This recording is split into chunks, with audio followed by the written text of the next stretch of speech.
చేశారు సార్. కంపల్సరీగా సగం లిక్కర్ గబ్బులు బట్టలు సగమే ఇప్పారు, మిగతాది మొత్తం ఇప్పడానికి నేను సహకరిస్తానని. అంటే ఆయన కూడా ఇప్పేస్తే మొత్తం ఇప్పేసి ఉంటుంది. ఆయన కూడా ఇప్పేస్తే సగం ఆయన సగం అయి ఉంటుంది. ఏదో పిచ్చి ఏదేదో మాట్లాడుతుంటాడే. ఇప్పుడు పార్టీ నుంచి బయటికి వెళ్ళిన పెద్ద మనిషి ఆయన.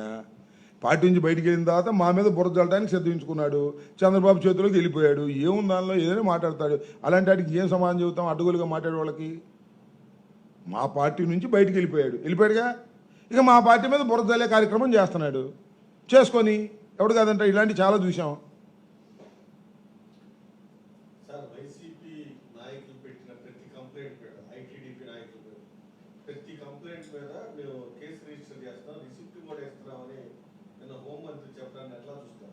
నాకేసే ఉందిగా. నేను 5 కంప్లైంట్లు ఇచ్చా, ఒక్కటి రిజిస్టర్ చేయలే. ఒక్కటి కోర్టుకి వెళ్ళా, హైకోర్టుకి, అప్పుడు 4 రిజిస్టర్ చేశారు. ఇంకోటి పెండింగ్లో ఉంది. ఇంకా 2 కంప్లైంట్స్ ఇచ్చా, ఇంతవరకు రిజిస్టర్ చేయలే.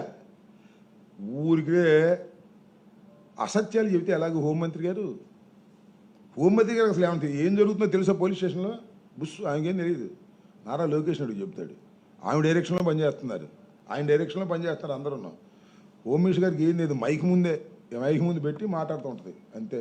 ఆమెకి ఏమీ తెలియదు. ఏ కంప్లైంట్ని రిజిస్టర్ చేయటం లేదు. ఉదాహరణకి నేను ఇచ్చినటువంటి